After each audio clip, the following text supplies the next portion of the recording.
quand nous voyons des enfants qui reviennent au enseignement de leurs parents, quand nous voyons des corps qui sont guéris, quand nous voyons le Seigneur dire « Ce n'est pas ma volonté » et cela est une raison pour une plus grande démonstration de foi et non pour un reproche. Nous voyons la main de Dieu lorsque les familles sont sur le point de tomber dans de fausses doctrines et que les enseignants sont attirés vers la vérité par l'Esprit et qu'aujourd'hui ils se réjouissent de la vérité. L'église d'Antioche était une église en prière. Acte 13.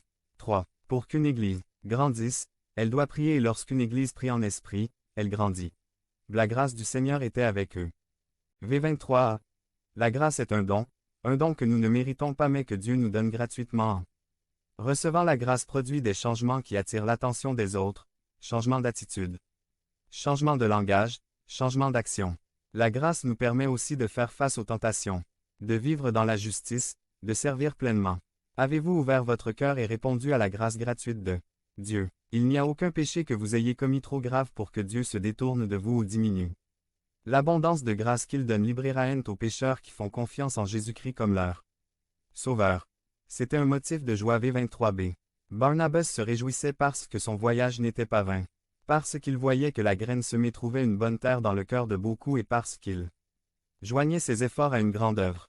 Il y a de la joie au ciel quand une personne accepte le salut, il y a de la joie sur terre quand on voit une personne prendre la décision la plus importante de sa vie en invitant le Christ à régner dans son cœur. Nous nous réjouissons les uns avec les autres dans l'amour fraternel, de voir émerger de nouveaux foyers parmi nos jeunes, de voir des foyers stables parce que les enseignements du Maître sont mis en pratique.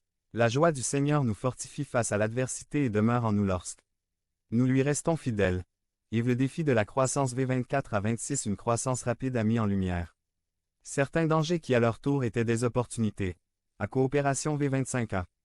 Barnabas comprit que la tâche dans cette congrégation était grande et importante et il fut heureux de demander la collaboration de ceux qui sera plus tard l'apôtre Paul. Travailler à l'œuvre du Seigneur est la responsabilité et le privilège de chacun. Personne n'est plus exclu du travail. Devenez membre de la chaîne et AIDEZNOUS à propager la parole de Dieu à travers le monde. Dimanche 17 mars 2024. Parler à Dieu en 5 minutes. Description de la vidéo. À son tour, travailler sur l'œuvre n'est une exclusivité ou une franchise pour personne. Chacun contribue selon les dons que l'Esprit lui a donnés. Formation de dirigeants capables et volontaires.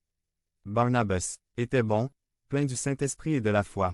Il a été envoyé parce qu'il était un spécialiste de l'exhortation, de l'encouragement. Paul était prêt à quitter le sien Tars pour aider les autres. Barnabé et Antioche.